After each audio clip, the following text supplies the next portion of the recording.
The old ghosts were meant to sleep forever. Commander Eva Rostova stood on the command deck of the patrol carrier Vigil. Before her, the great void of the obsidian anchorage held its breath. This was a place of enforced silence, a quarantine zone measured in light minutes. At its heart floated the reason for the quiet, the anchor.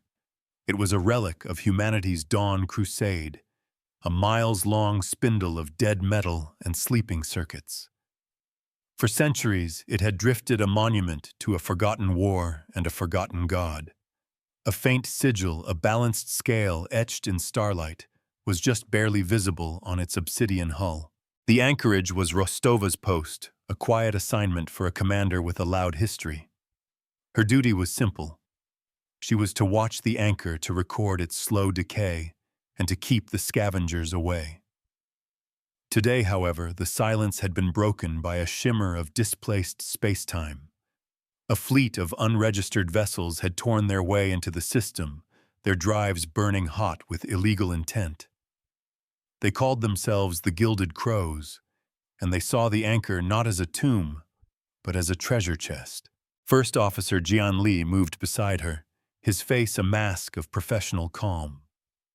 "Their broadcast claim is salvage rights, Commander," he reported, his voice low. "The permits are forgeries and crude ones at that." Rostova nodded, her gaze fixed on the main viewer, where the Crow's ships resolved into ugly functional shapes.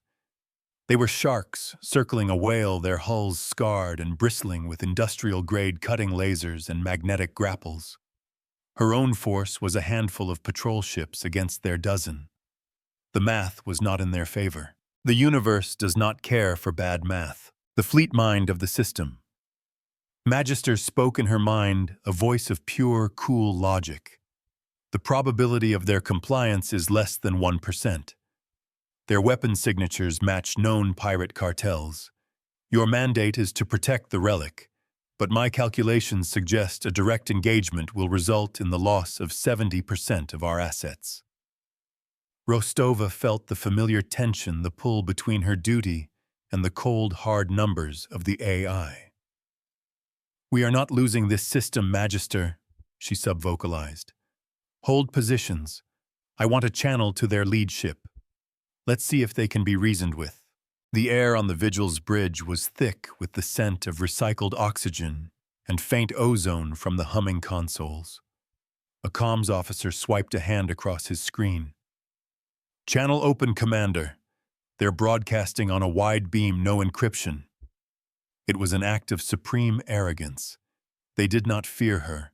They were here to take what they wanted, and they believed no one could stop them. Rostova's jaw tightened. She would have to teach them otherwise. The Gilded Crows saw a relic. She saw a line that could not be crossed. A face appeared on the main viewer, a man with a scarred smile and eyes that held the flat deadness of a predator. He was Kalen, the leader of the Crows. "Obsidian Anchorage Patrol," he began, his voice a gravelly sneer. "Nice of you to greet us. We're just here to collect some scrap. Your old laws don't apply to a dead thing."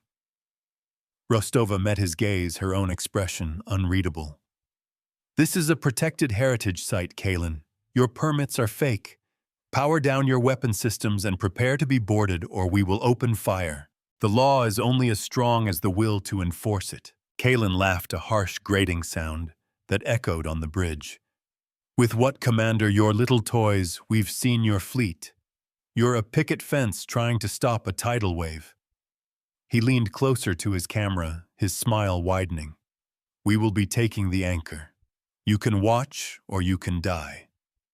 The transmission cut out, leaving his final threat hanging in the air. The Crow's ships began to move not toward her fleet, but toward the ancient warship itself. Their intent was clear. They would ignore her and begin their salvage operation. Rostova turned to her helm officer, a young man named Boro with fire in his eyes. "Boro, bring us about. Place the Vigil between them and the anchor. I want our broadside facing their lead vessel." Jian Li stepped forward, his expression tight with concern. "Commander, that's a dueling posture. They'll see it as a direct challenge. We don't have the numbers to win a brawl. Rostova's eyes were cold steel. It is not a challenge, Jan. It is a statement. This is where they stop. It is a lesson they need to learn. Magister's voice returned a calm counterpoint to the rising tension. A lesson is a poor substitute for survival. Commander, the optimal strategy is to shadow them, document their crimes, and wait for reinforcements. That path preserves our forces. Rostova clenched her fist. Reinforcements were weeks away. By then, the anchor would be a cloud of stripped plating and shattered memories. We are its only shield, Magister, she said, her voice a low command, and we will not break. She would have to show the AI what human will could accomplish. The first duty of a shield is to stand. The Gilded Crows did not hesitate. As the Vigil moved into its blocking position, their ships opened up. Not with primary weapons, but with grappling lines and low-powered lasers designed to shove her aside. They were treating her flagship like a piece of debris, an obstacle to be cleared. Alarms blared across the bridge as magnetic grapples slammed into the Vigil's hull, the impacts shuddering through the deck plates. The ship groaned in protest, its structural integrity fields flaring under the strain. Sparks rained down from a ceiling conduit, the sharp smell of burning electronics filling the air. Damage report! Rostova snapped her hands, gripping the command podium to steady herself.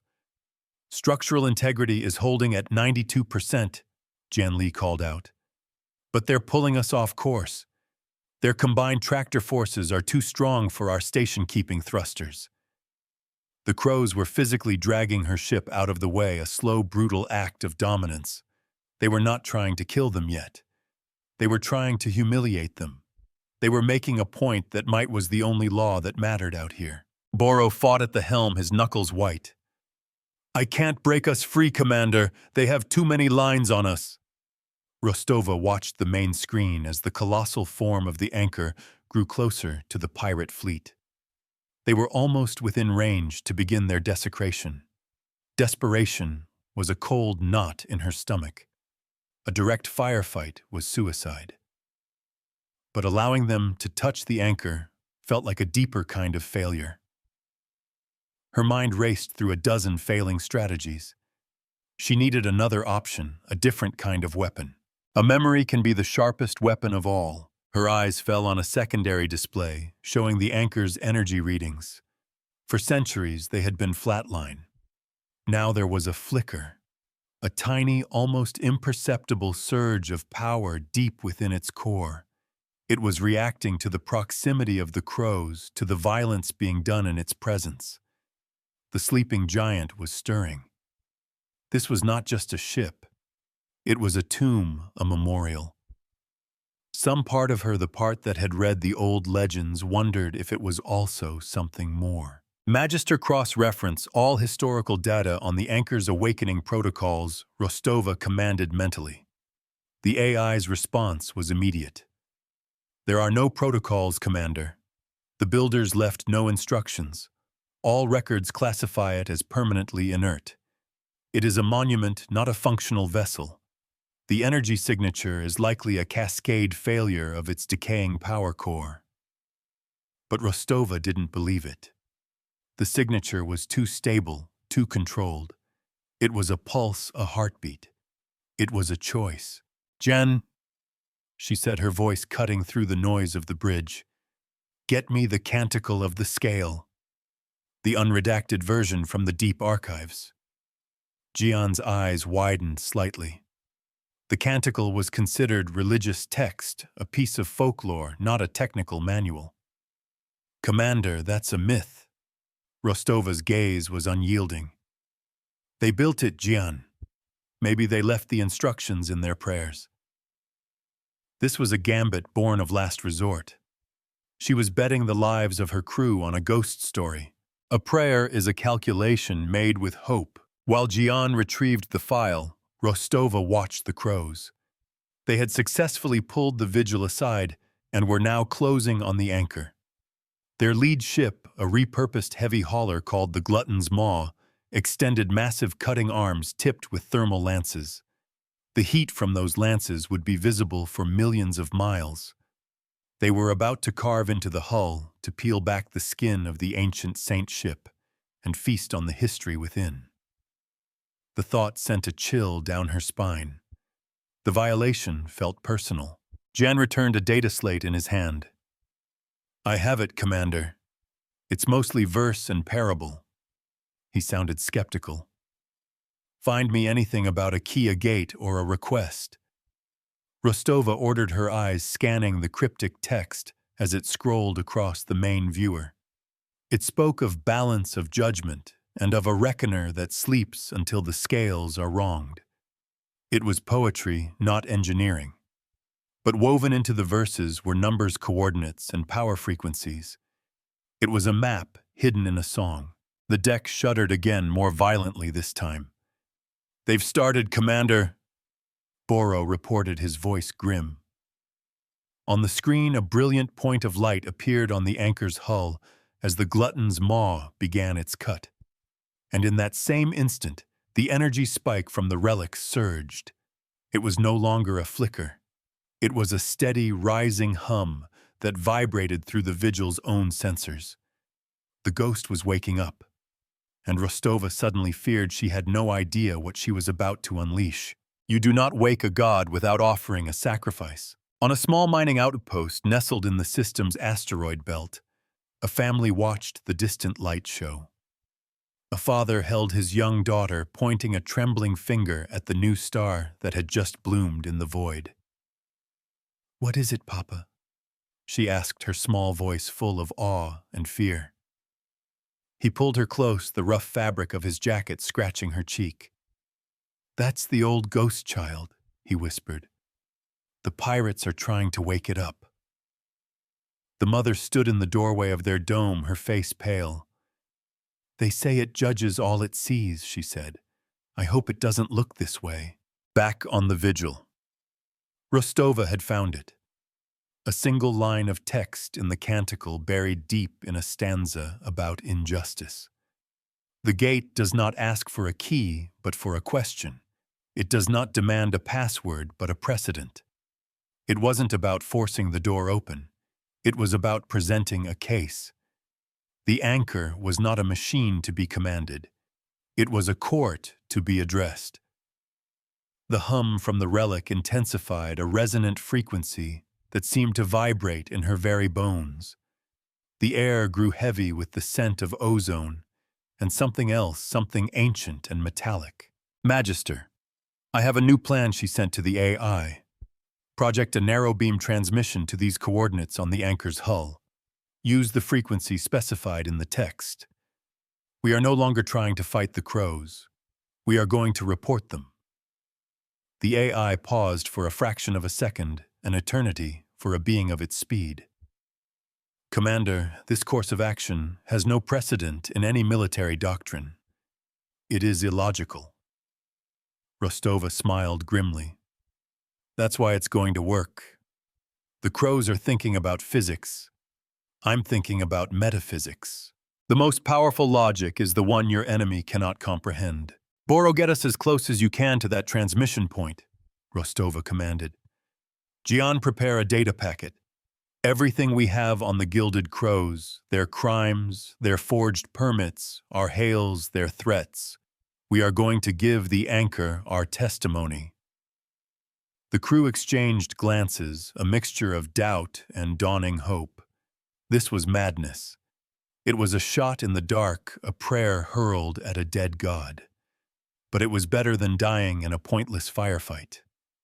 The Vigil strained against its tethers, its thrusters firing desperately to shift its position. The crows, busy with their prize, barely noticed the patrol carrier's strange maneuver. To them, the fight was already over. They had won. The Glutton's Maw continued its cut slag metal, boiling away from the anchor's hull. The wound glowed cherry red, a scar on the ancient darkness. But as the Vigil's transmission beam hit the designated coordinates on the relic, something changed. The low hum erupted into a deep sonorous chord that echoed through the system. The sigil of the scale on the anchor's hull began to glow with a soft internal light. On Kalen's bridge, an officer shouted in alarm, "Sir, massive energy readings from the relic. It's not a failure cascade, it's a power-up sequence." Kalen turned from his prize, his scarred face contorting in a snarl of confusion and rage. "What is it doing? Did we hit something?" Before anyone could answer, the light from the sigil pulsed a single blinding beat of pure white energy. It was not an attack. It was an acknowledgement. The court was now in session. A question has been asked, and an answer is owed. The first thing the anchor did was sever the grappling lines. Not with lasers or explosions, but with a focused resonance that simply vibrated the metal connectors until they disintegrated into dust. The Vigil lurched as it was suddenly freed, its own inertial dampeners struggling to compensate. The crow's ships were likewise cast loose, drifting away from the relic's hull. The cutting beam on the glutton's maw extinguished, as its power conduits overloaded, silenced by the same resonant wave. Magister analyzed that Rostova ordered, her heart pounding in her chest. The AI's voice was different now, tinged with something that might have been surprise if it were capable of emotion. The relic is generating a selective nullification field. It is not attacking. It appears to be enforcing a perimeter. It has identified the crow's technology as hostile and is disabling it without kinetic force. It was the most elegant and terrifying display of power Rostova had ever witnessed. It was not war, it was pest control. Kalen's face reappeared on her screen, no longer sneering. His arrogance had been replaced by a primal fear. "What did you do?" he screamed, his voice cracking. "What is that thing?" Rostova stood tall, the light from the glowing sigil reflecting in her eyes. "I did nothing," she said, her voice calm and steady. "You are trespassing on sacred ground. You have been weighed, you have been measured, and you have been found wanting." She was quoting directly from the canticle now. The words felt right. A debt incurred must always be paid. The anchor's true nature began to reveal itself. A stream of data flowed from the relic into the Vigil's systems, a torrent of information that nearly overwhelmed their processors. Magister filtered it, translating the ancient code. "Commander, this is not a warship," the AI reported, its voice strained. "It is a judicial archive, a mobile repository of law and precedent from the first expansion. Its name is the Reckoner." The name sent a shiver down Rostova's spine. It was not a name for a ship. It was a name for a purpose. The data stream contained millennia of legal history, case law from forgotten colonies and rulings from ancient human courts. It was a library of justice.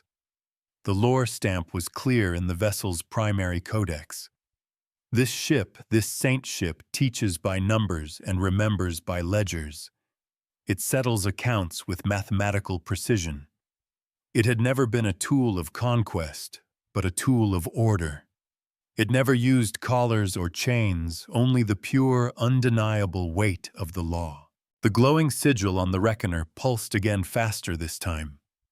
The nullification field around it expanded, a shimmering bubble of reality that began to envelop the Gilded Crow's fleet. Their engines sputtered and died. Their weapon systems went dark. One by one, the pirate ships were rendered inert, helpless, floating in the void like dead fish. The Reckoner was not destroying them. It was impounding them. It was placing them under arrest. Justice is the gravity of the moral universe. Rostova watched, mesmerized. She had sought a weapon and had found a judge. The power radiating from the Reckoner was immense, yet it was wielded with incredible restraint. It used no violence, only a perfect and absolute application of control. It was turning the pirates' own technology against them, not by reflecting it, but by simply forbidding it to function within its jurisdiction. It was a power beyond her understanding, a technology that felt more like magic. Janley stared at the screen, his skepticism replaced by awe. It's a perfect defense, he whispered. It doesn't need to attack. It just decides what is and is not allowed to happen. Boro was gripping his console, a wide, ecstatic grin on his face. He had always believed the stories, and he had just been proven right. Rostova, however, felt a growing sense of responsibility that was heavier than any command she had ever held. She had woken this thing. Now she had to figure out what to do with it. Her communion with the AI was now a constant shared stream of consciousness as they both tried to comprehend the torrent of data from the Reckoner. Its last recorded legal precedent is from 9,000 years ago, Magister transmitted. It arbitrated a territorial dispute between two colony worlds by calculating the optimal resource distribution. Its ruling was accepted without conflict. Its core programming is not aggression, but de-escalation through absolute authority. A ruler without consent is a tyrant. This changed everything. The anchorage was no longer a graveyard. It was the seat of a power that could reshape the balance of the entire sector. A power that she, Ava Rostova, had awakened. The weight of that fact settled upon her. This was not a prize to be won or a weapon to be aimed. It was a legacy to be stewarded. Her role had shifted from guard to something else. She was the one who had presented the case. In the eyes of the Reckoner, she might now be the arbiter. The thought was terrifying. The Crows were neutralized, their fleet a collection of silent, powerless hulks. The immediate threat was over. But a new, larger one was just beginning. Kalen was not a man to accept defeat gracefully. His ship, the Glutton's Maw, was dark and silent like the rest. But Rostova knew a man like that would have one last desperate card to play. The silence from the pirate fleet was not the silence of surrender. It was the silence of a predator gathering itself for a final, spiteful strike. And then it came. A single tight-beam transmission from Kalen's ship sent directly to the Vigil. It was a voice-only message, raw and filled with hate. "You think you've won, Commander," he snarled. "That ghost ship of yours has shut us down. But I still have control of one system, my reactor. I will overload the core and turn my ship into a dirty bomb that will poison this entire system for 1,000 years. Unless you tell your pet ghost to let us go, you have 5 minutes." A cornered animal is the most dangerous of all. The threat hung in the air, thick and suffocating. A reactor breach from a ship that size would be catastrophic. It would render the entire Obsidian anchorage uninhabitable. The asteroids, the mining outposts, everything would be bathed in lethal radiation. He would destroy the very prize he had come to claim simply to spite her victory. It was a madman's gambit, but it was a credible one. The bridge of the Vigil fell silent, the elation of moments before turning to ice. Jian looked at Rostova, his face pale. "He can do it, Commander. His ship is old, its safety protocols easily bypassed." The cost of victory had just become terrifyingly clear. She could uphold the law and see the system destroyed, or she could let a fleet of criminals go free to pillage and murder another day.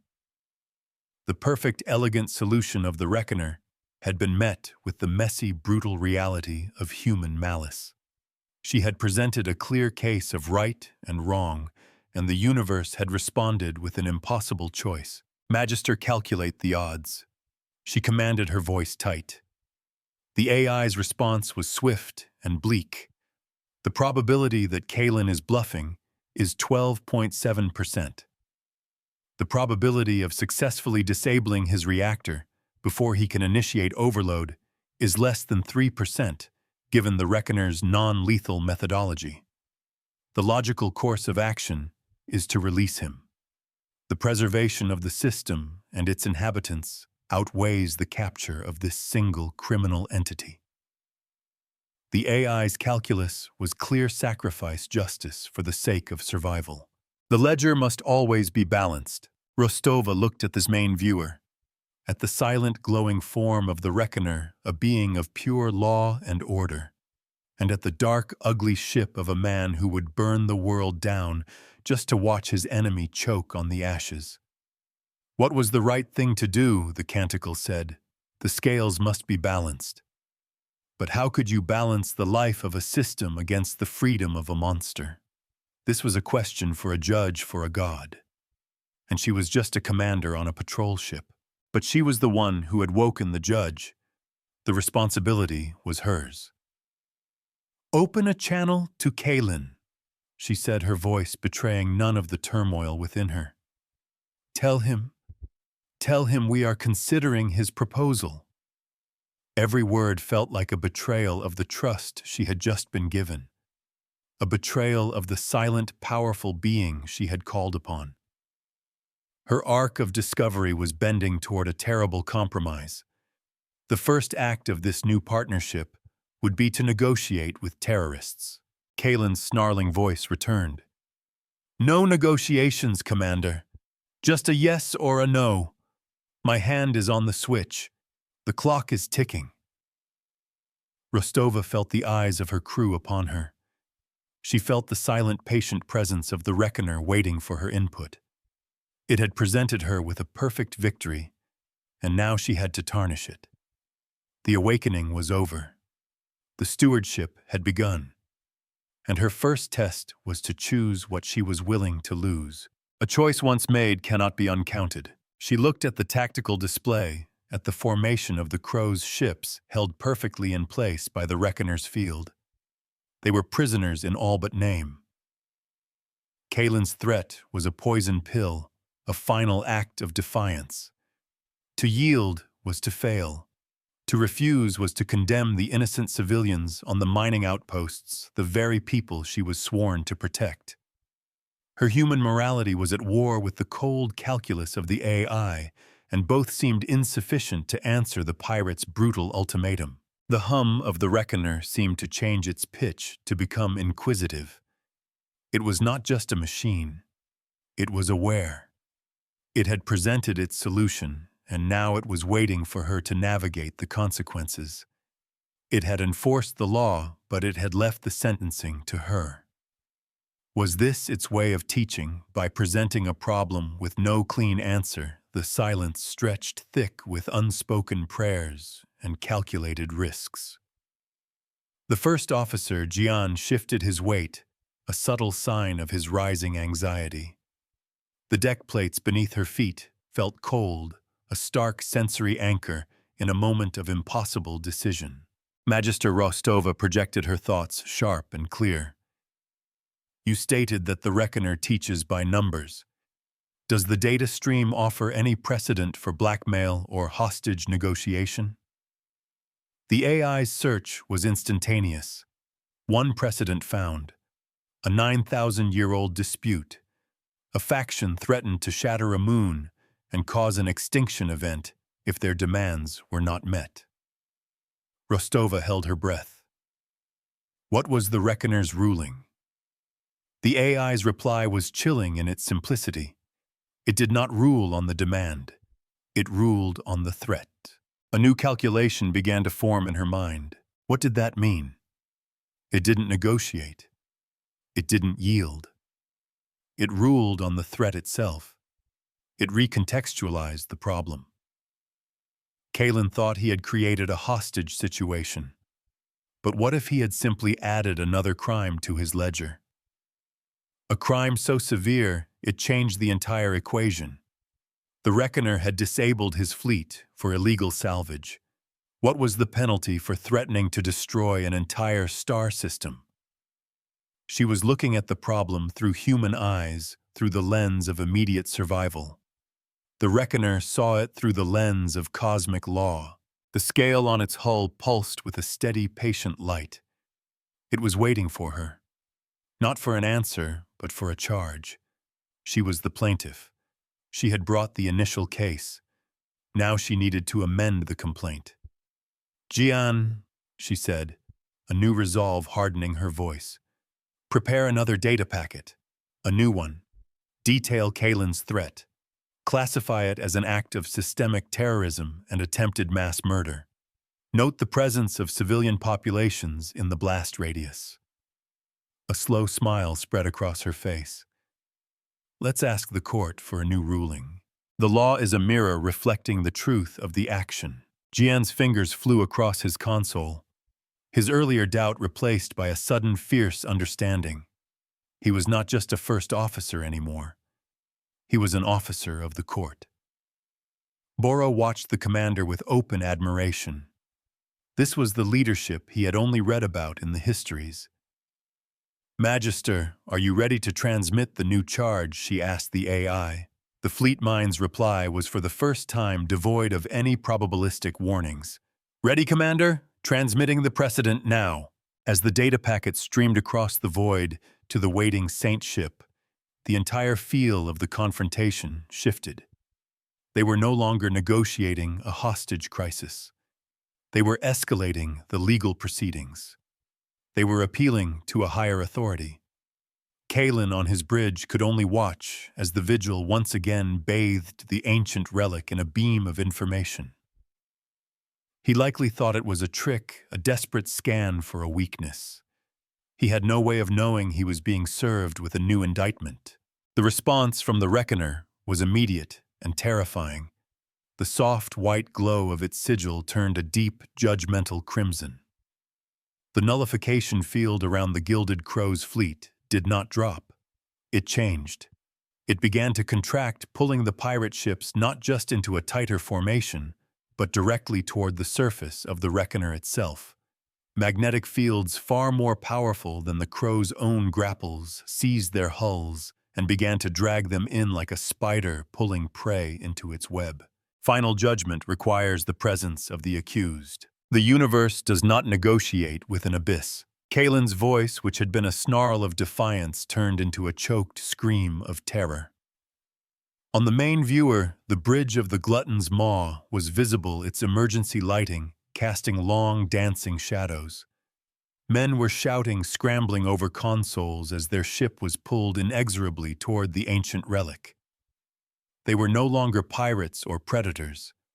They were insects caught in amber. "Stop it! What are you doing? Stop it!" Kalen bellowed, his words devolving into pure animal panic. He was a man who had built his life on the application of overwhelming force, and now a force beyond his comprehension was treating his entire fleet like a child's forgotten toys.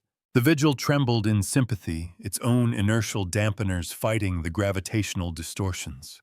The space around the Reckoner was warping reality itself, bending to the relic's will. Boro gripped his console, his knuckles white. "It's not a tractor beam, Commander," he said, his voice a strained whisper.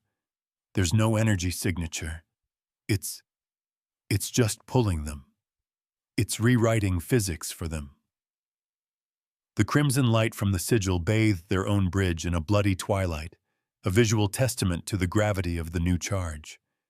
The air tasted of sterile, filtered oxygen and the faint, coppery tang of fear. "The Reckoner is not moving them through space," Magister clarified, its voice a calm anchor in the storm. "It is moving space itself. It has created a localized gravity well centered on its own hull. In effect, they are falling. A fall with no bottom. A fall into the heart of the law itself." Rostova watched her face impassive, but her mind was a whirlwind. She had unleashed this. She had taken a legend and made it real, and now she had to witness the consequences. She was no longer just a participant. She was the prime mover. A law without a sentence is merely advice. The Gilded Crow's ships, a dozen ugly, brutal vessels, were arranged before the Reckoner. They were pinned against its dark hull, not by clamps or cables, but by the sheer, overwhelming force of manufactured gravity. They were held for inspection. Kalen's countdown had stopped. His threat was still viable, but he was clearly paralyzed by the sudden absolute loss of his autonomy. He could still blow his ship, but now he would do it pressed against the very thing he was trying to threaten. His blackmail had become a suicide pact. Then the audit began. Thin tendrils of crimson light no thicker than a wire extended from the Reckoner's hull. They touched each of the pirate ships not with force but with the gentle persistence of a surgeon's probe. The light seeped into their systems, flowing through conduits and data ports. It was not a hack. It was an inventory. On the Vigil's main screen, data began to scroll a translation provided by Magister. It was a list. A ledger. It listed every crime, every stolen cargo container, every falsified shipping manifest, every life taken cross-referenced by name, date, and location from public records across a dozen systems. The Reckoner was not just scanning their ship logs, it was reading their history, their sins, from the very fabric of their vessels. The data stream was cold, factual, and utterly damning. For the Gilded Crows, this was not just a judgment. It was an autopsy of their entire existence. A debt cannot be hidden, only deferred. On the bridge of the Glutton's Maw, Kalen watched the crimson light caress his command console. He saw the data streaming past his own screens, a lifetime of violence and theft laid bare for the universe to see. The rage returned, pushing past the fear. It was the impotent fury of a tyrant who finds himself in chains. His hand hovered over the reactor control. If he was going down, he would still leave a scar. "You want to judge me?" he screamed into the open channel. "Fine, judge this." He slammed his hand down. An alarm shrieked across the Vigil's bridge, a piercing, soul-shaking sound. "Reactor breach initiated," Gian shouted. "He's done it. Core temperature is rising exponentially. We have 90 seconds to detonation." The crew of the Vigil braced for the end. Even if the Reckoner could survive a blast of that magnitude at point-blank range, the shockwave and radiation would vaporize them. Rostova stood her ground, her eyes locked on the ancient ship. She had made her choice. She had presented her case. She had to trust the court. The Reckoner did not flinch. It did not erect a shield. It did not try to disable the overloading reactor. It simply focused more of its crimson tendrils on the Glutton's Maw. It was not trying to stop the explosion. It was preparing for it. It was a mirror waiting for the light. Commander Magister said, its voice imbued with a new profound sense of discovery. "It is not defending. It is receiving." The statement made no sense, but in the unfolding madness it felt like the only possible truth. The universe abhors a waste. The 90 seconds felt like an eternity and an instant. The hull of the Glutton's Maw began to glow, its internal structure failing under the unimaginable heat. Then it detonated. But there was no fireball. There was no expanding wave of destruction. Instead, the moment the ship ruptured a lattice of crimson light, a cage woven from the very energy of the Reckoner's judgment snapped into place around it.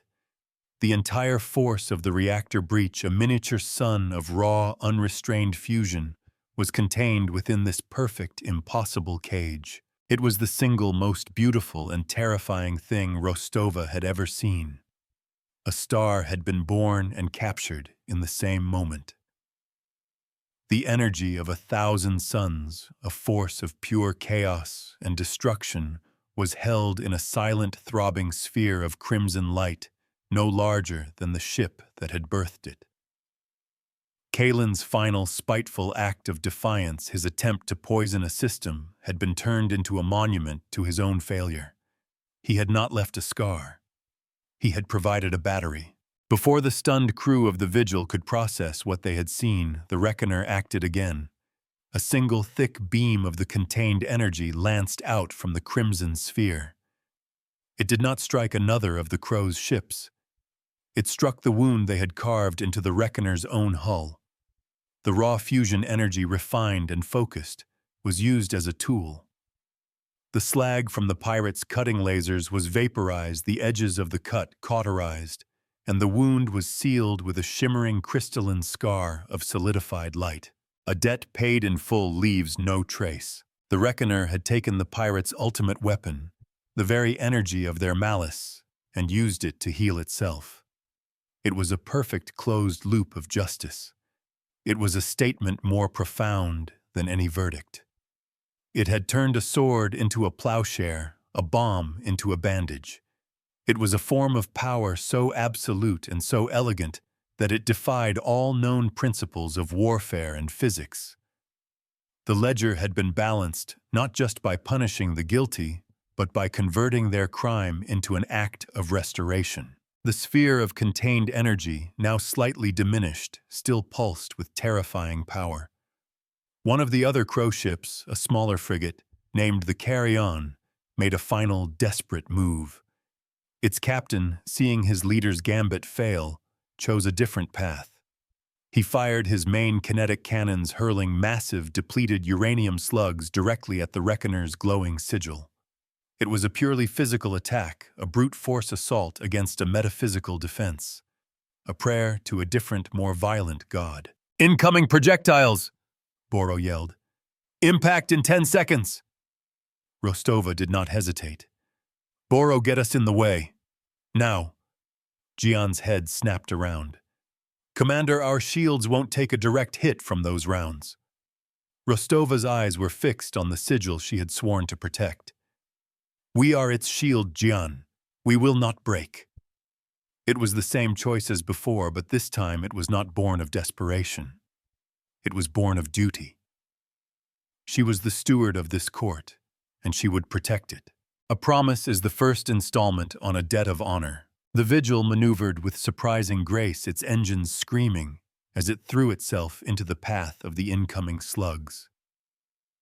The ship shuddered violently as the first round hit its shields, flaring a brilliant blue before collapsing.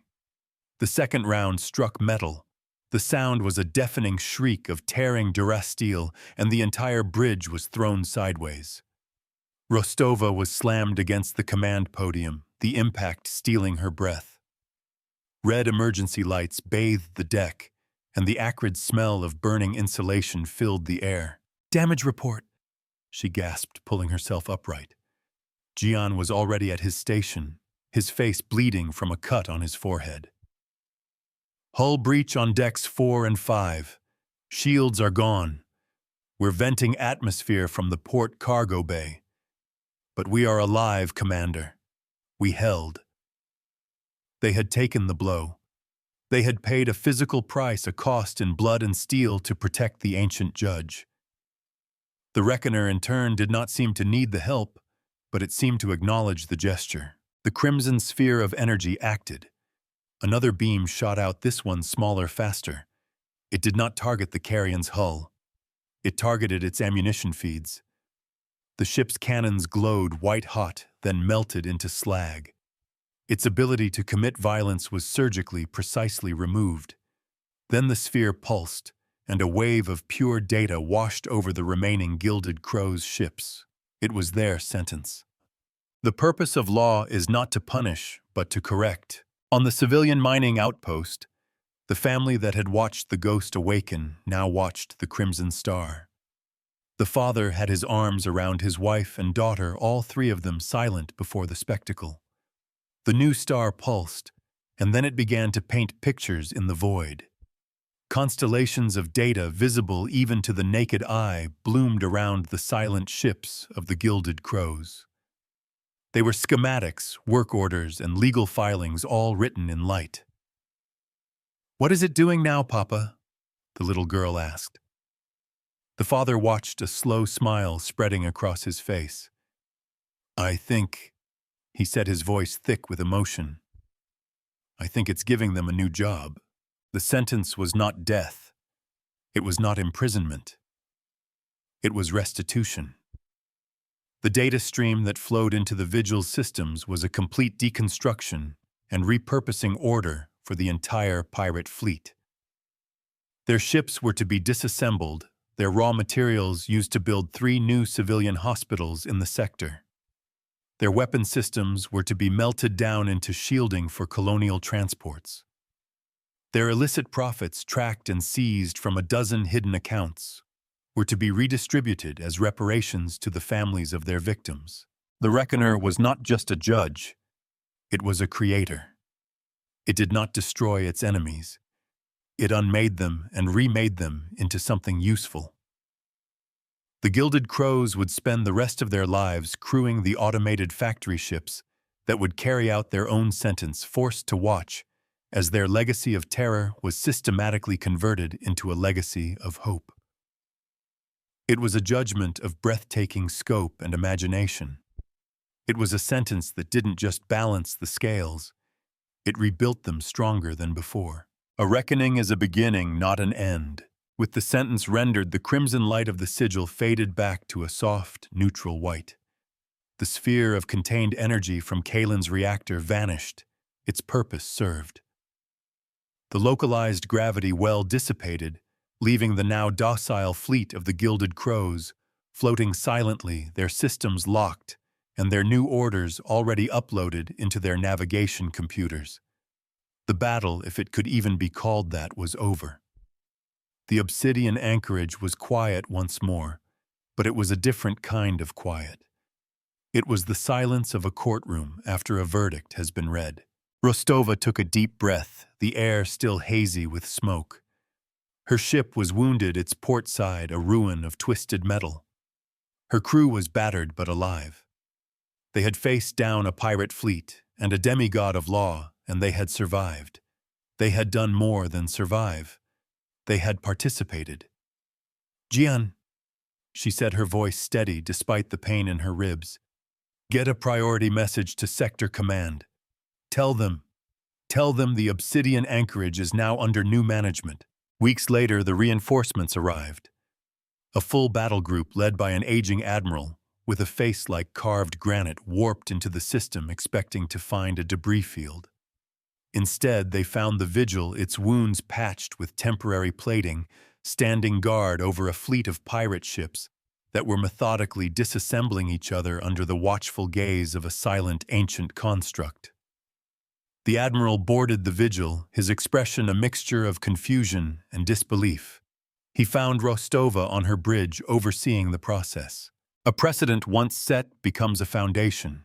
"Commander," the admiral began, his voice accustomed to instant obedience. "Report. What in the name of the founders happened here?" Rostova turned to face him, her eyes clear and her posture unwavering. She did not salute. She inclined her head, a gesture of respect, not subservience. "Admiral," she said, her voice carrying the quiet authority of someone who had spoken with a power far older than his fleet. "You are entering a recognized legal jurisdiction. Please state your intentions." Her report, when she gave it, was not the story of a battle. It was the submission of a legal brief.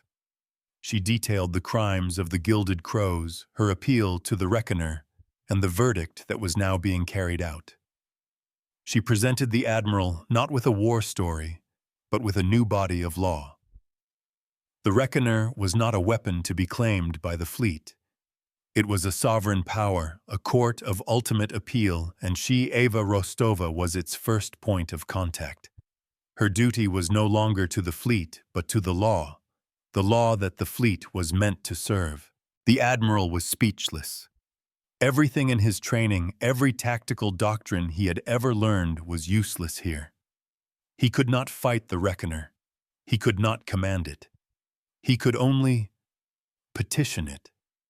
The balance of power in the entire sector had just shifted, not with a bang, but with the quiet turning of a page in a very, very old book. The obsidian anchorage was no longer a quarantine zone. It was a place of pilgrimage. A place where justice was not just a concept, but a physical constant of the universe. Rostova knew her life was irrevocably changed. She would be the one to draft the protocols to teach others how to approach the ancient judge. She would be the steward, the advocate, the guardian of the scales. Her doubts had been burned away in the fire of a contained star, replaced by a certainty as solid as the crystalline scar on the Reckoner's hull. The old ghosts were not meant to sleep forever. They were meant to wake up when they were needed most. She stood on her battered bridge looking out at the silent, glowing ship. The work of justice was slow, methodical, and unending. The Gilded Crows were just the first case. There would be others. The universe was full of unbalanced ledgers, but now there was a place to bring them. Now there was a court that could not be bribed, a judge that could not be threatened, and a sentence that could not be escaped. The reckoner's sigil pulsed with a soft, steady white light, a beacon in the long night. On a newly installed console on her bridge, a direct link to the ancient mind, a single line of text blinked the first entry in a new chapter of history. Case file 0001, The Gilded Crows, verdict balanced. A great silence was not an end, but a question waiting for an answer.